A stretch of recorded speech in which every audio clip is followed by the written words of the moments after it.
Previously, we calculated the minimum cycle length, in other words, how long a campaign should be, producing each of our products so that we had enough capacity to do that. That minimum cycle length had just enough time to do all setups and produce to meet demand with no extra time. The next important question is how long should the campaign length be to minimize total costs? In other words, the costs that we're looking at, total setup time plus total inventory holding costs. As we said before, setting the total campaign length, T sub C, determines everything. And in fact, it determines the production time for each of our products. It determines this length of time for product 1, this length of time for product 2, this length of time for product 3. That's going to be useful because we're going to build on the economic production quantity. We're going to build on the formula from the economic production quantity that we use to determine the average inventory and use it to determine the average inventory in this problem, but as a function of the cycle length, not of the production length. From the EPQ, we came up with the formula to calculate the average inventory, and it's the production rate minus the demand rate, which is the net rate at which we're adding to inventory, times the production time, how long we're running the piece of equipment for, how long we're building up inventory for before we turn off the production equipment and live off of that inventory that we build up. We don't want this to be a function of the production time. We want it to be a function of the cycle length because that's going to be fixed for all products. Because this is the cycle length for all products using the single resource. What we need to do is find a way to substitute for T sub P and get T sub C into the formula. We can do this by using the identity here. If we look at this, on the right-hand side we have the demand rate times the cycle time. We see that has to equal the production rate times the production time. Let's use a couple of numbers to understand this. Suppose the demand rate, D1, for our product is 10 units per day. Suppose that the production time, P1, is 100 units per day. Our utilization would be 10%. Our production rate is much larger than our demand rate, so that would be feasible for that one product. Suppose we pick a cycle time, T sub C, of 100 days. The right-hand side of this equation says that we're going to be selling 10 units per day times 100 days, which gives us 1,000 units. So in a 100-day cycle, we will need to produce 1,000 units because we're selling 10 per day. The left-hand side of the equation says that the production rate for product 1 times the production time will have to equal the right-hand side, which we just calculated as 1,000. In other words, if we need 1,000 units to last for 100 days, then we need to produce 1,000 units. Our production rate is 100 units. We don't know what our production time is, but we can calculate that because we know 100 times the production time has to equal 1,000, so our production time is equal to 10.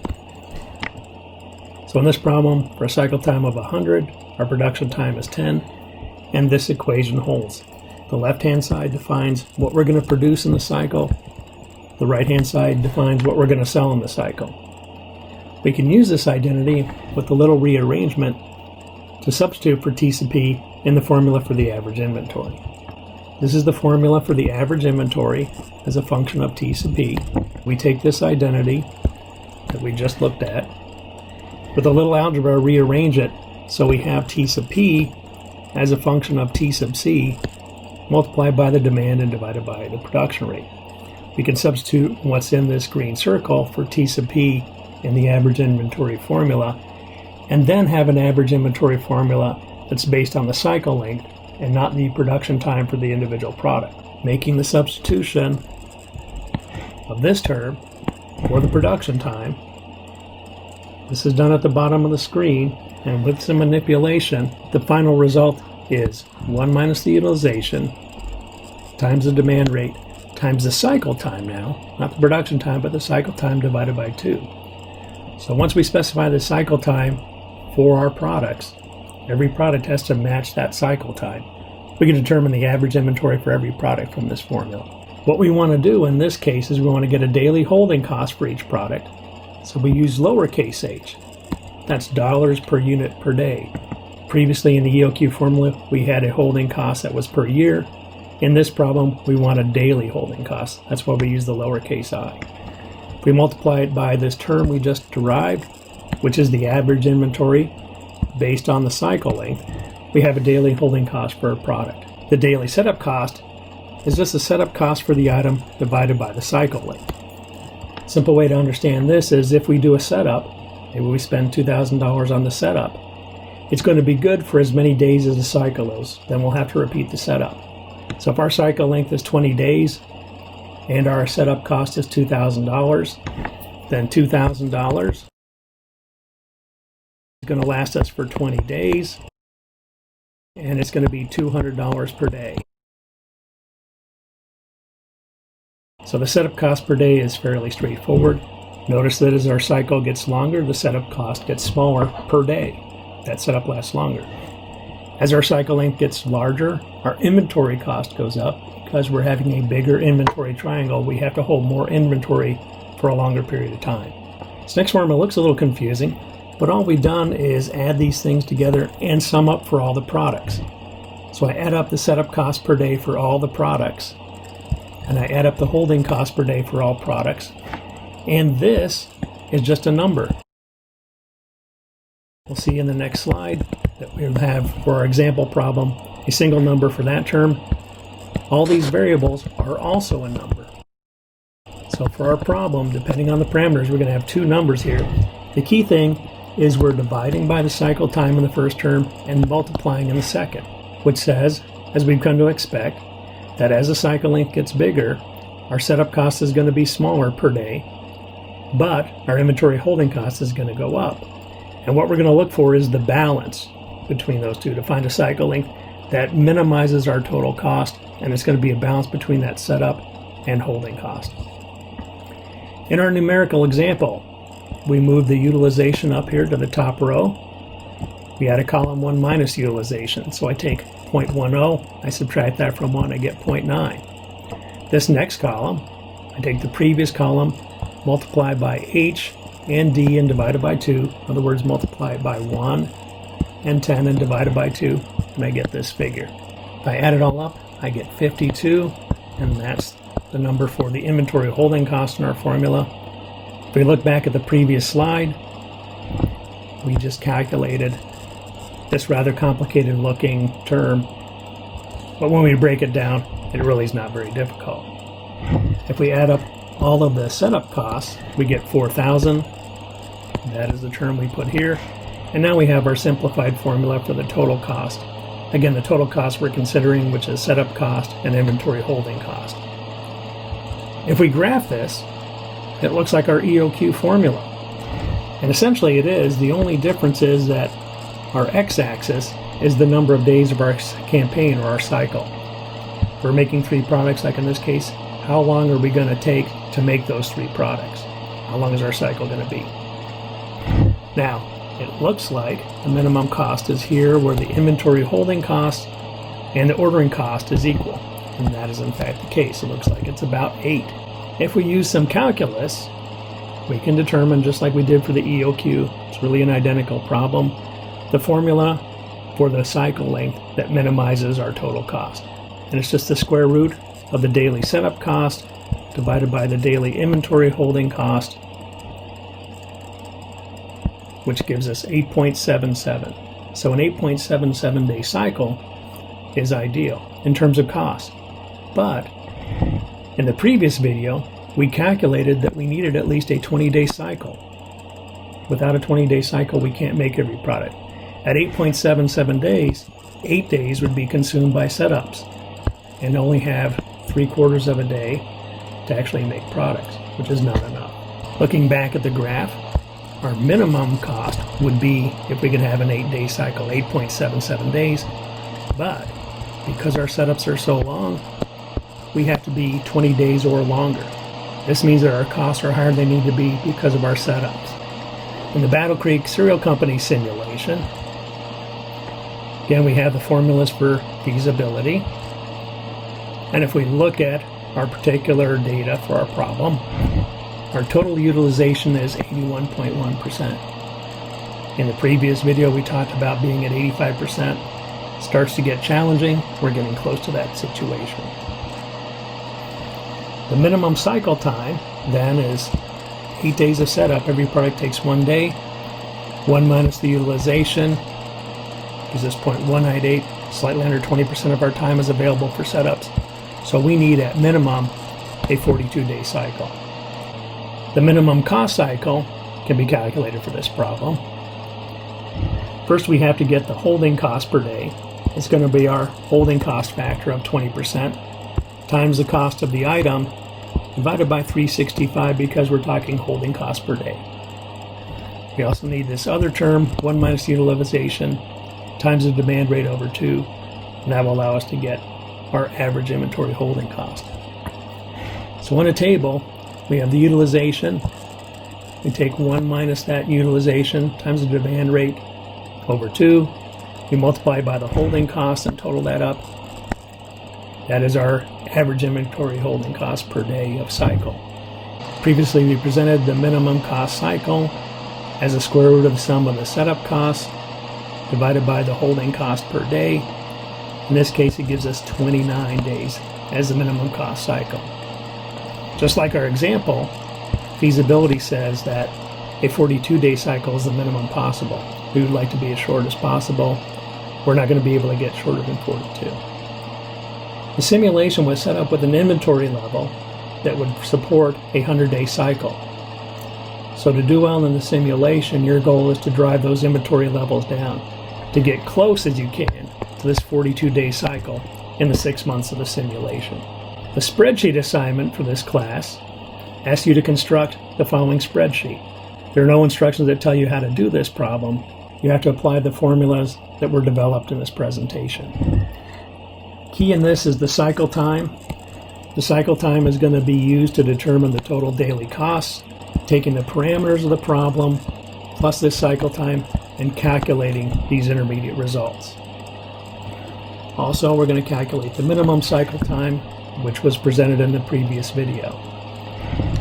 The most problematic part of this exercise for students is determining the average inventory. The formula is quite simple. It's the production rate minus the demand rate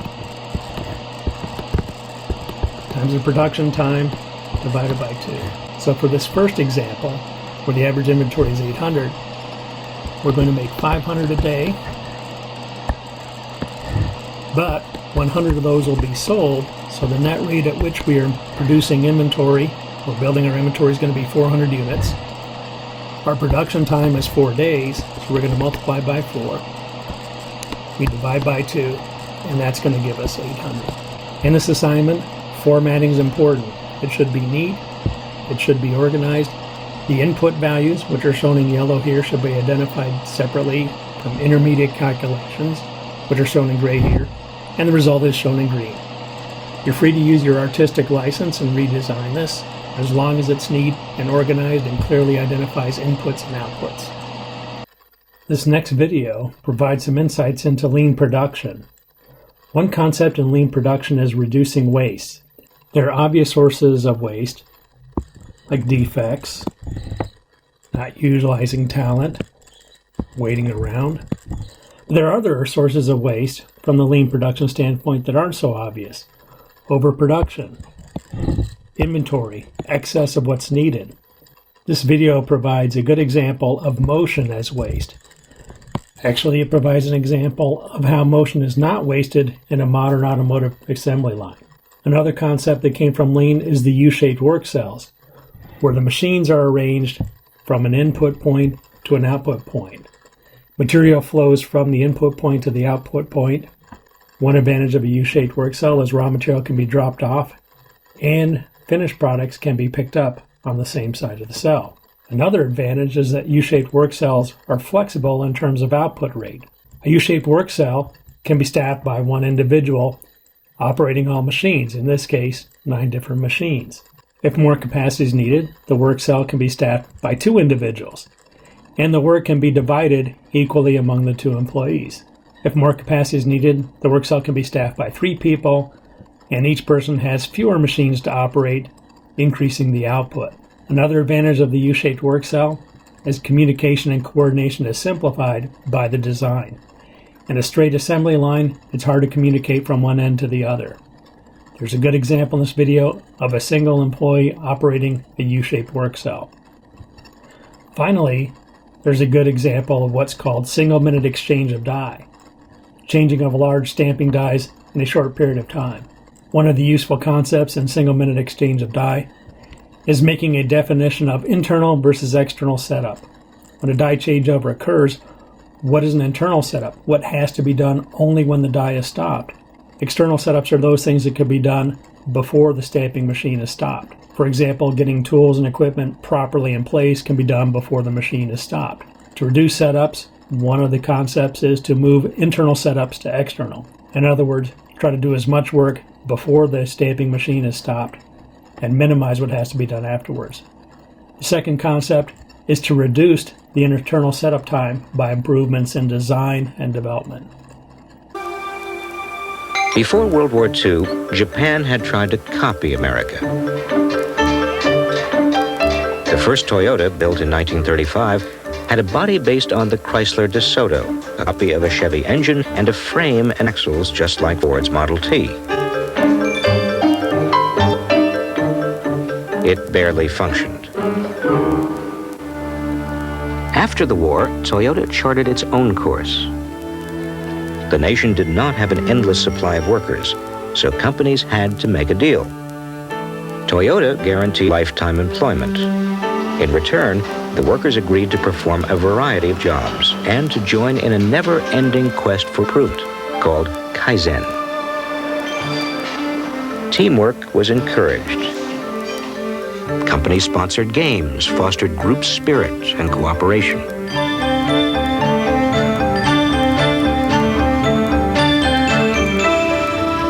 In 1950, AG Toyota made a pilgrimage to Henry Ford's River Rouge plant, the largest industrial complex in the world.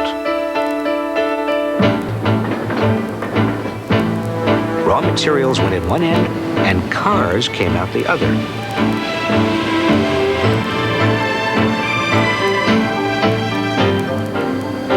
Toyota spent months studying the operation.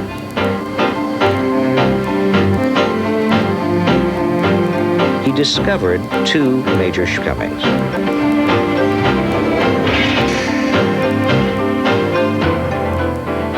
Only a single model could be made on an assembly line because the machine tools were so specialized.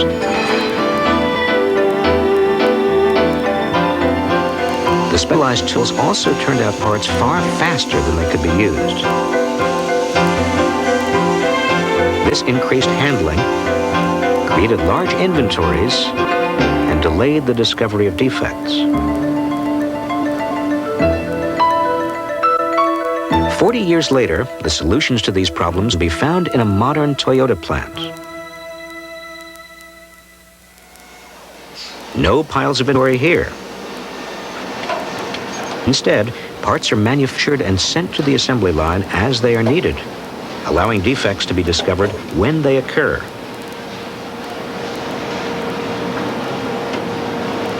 One line can build 57 different engines because the flow of parts is carefully coordinated. When a worker turns around, the correct parts are there. This organization even extends to outside suppliers who manufacture and deliver their components through a system called just-in-time. Without extra inventory to fill any gaps, the Toyota system depends on all its workers and suppliers to function flawlessly. Production lines in U.S. plants are usually dedicated to single models and depend on large volume to turn a profit. Here, the line can be refit for a different model without even stopping. Through the cooperative efforts of worker teams, huge stamping dies are replaced in minutes. The system minimizes the need for top-down management because it depends on the skills and judgment of the workers themselves. The principles of lean production, as the system came to be called, were also applied to the design of new automobiles. Gradually, all the Japanese automakers adopted their own version of the system. At one point, General Mills was sponsoring a stock car team and had the pit crew for that team work with their setup people to reduce the setup time.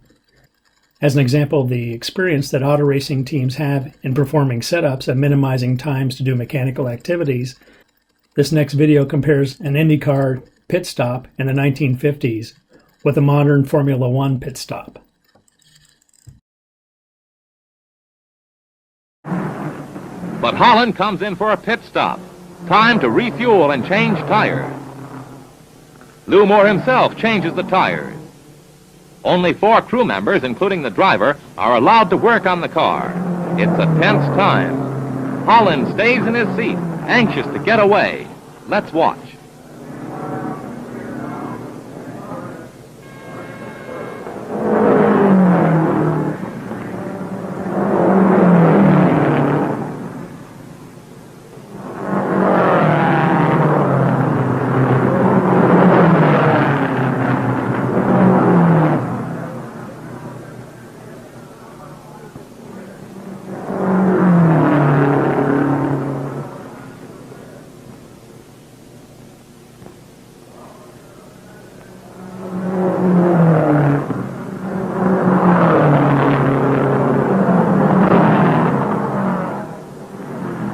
Tires are changed at last. A crewman polishes the windshield as Holland moves away just 67 seconds after he stopped.